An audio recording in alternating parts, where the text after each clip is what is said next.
Joining me now is John Brummett. He's the state's premier political writer. He's a columnist with Stevens Media's Arkansas News Bureau. Always good to have you with us. Always good to be invited. Thank you. Gosh, let's talk a little politics. We'll start first with the U.S. Senate Democratic primary, the runoff race, Lincoln and Halter. It's quieted down.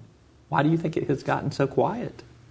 First of all, the congressional races have taken all the attention.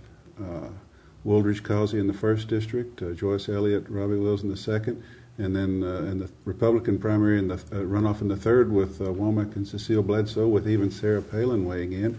That's taken more attention than the Senate race, which has sort of been relegated to a lower spot on the radar. Plus, there's not much more Halter and Lincoln can do than what they've been doing in terms of mailing, message, tactics. So it's been rather an uneventful 3 weeks in the big showcase race. I don't want to oversimplify what this race is all about, but one of the real overarching themes of the U.S. Senate race in this Democratic primary is you've got Lincoln, the establishment Democrat, versus Halter, the outsider, anti-establishment candidate. Is that what's going to determine the voting turnout on Election Day, on the runoff? Those establishment voters versus those anti-establishment voters. Whoever has more wins. Well, I'm not certain about anything about this runoff. I really don't know how it's going to turn out, which is what makes it interesting to me. However, if there is a prevailing theme, a prevailing message, it would seem to be that there is a boiling anti-incumbency out there that holds her in the mid-40s and benefits him as the outsider running against the establishment, even though he is backed by fairly traditional Democratic national liberal groups.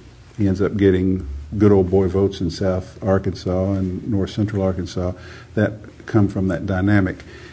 If, in fact, that's the prevailing mood, if it's as strong as I think it is, that will be the story of this thing.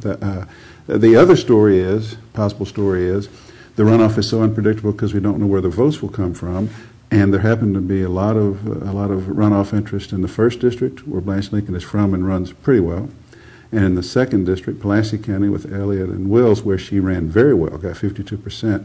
And in the 3rd District, which is on the Republican side, but she happened to carry Washington and Benton counties. What would sustain her, I think, is if there's more voting interest in the areas where she happens to be stronger. So that's what I think. Those are the two things to look at. But if there's a prevailing mood, it's this outsider business, and we just have to wait to see how strong it is. We both underestimated it the first go-around. I agree with you on that. We thought she might get there without a runoff, and then when it got to 44-43, we thought it was a momentary aberration. And then it was something that lasted throughout the evening. So it may be stronger than we know. Write the headline for me the day after the election if Blanche Lincoln wins and if Bill Halter wins. How would you characterize it? Well, the headline, if Lincoln wins, is Lincoln survives, because that's all she's trying to do, survive. She has been under siege for more than a year. And if she gets out of this primary, it will be a deep, deep sigh of relief. Now, they'll be celebratory and they'll crow about how they took the best shots and won. It will be survival.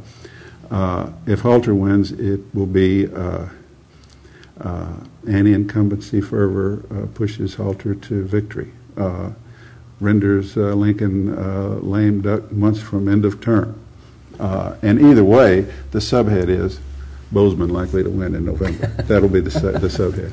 Let's turn our attention to the congressional races, which, as you indicated, have really heated up here in the runoff. Let's start with the 1st District. Tim Woolridge versus Chad Causey in the Democratic runoff over there. Been some pot shots taken about Chad Causey's youth and inexperience, and apparently Tim Woolridge very skilled at changing diapers. Is this the qualification that is necessary for serving in Congress these days? It's hard to say what the qualification is anymore for serving in Congress. The 1st District is an odd place. It is a nominally Democratic place.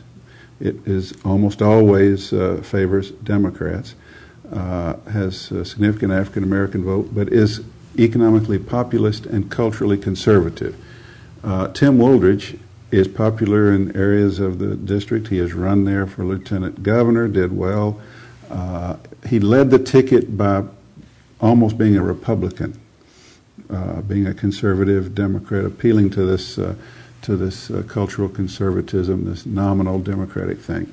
But it's easier to lead the ticket in a multi-field doing that than to win head-to-head against an establishment Democratic guy like Causey, who is Marion Barry's chief of staff, who has the incumbent support, and who now has, I think, a spot being done for him by former President Bill Clinton. That is correct. So Woolridge led the ticket sizably, would appear to be close to 50, but the dynamic seems to be entirely different. You can't run as almost a Republican and do as well in a man-to-man runoff as you can against a large field.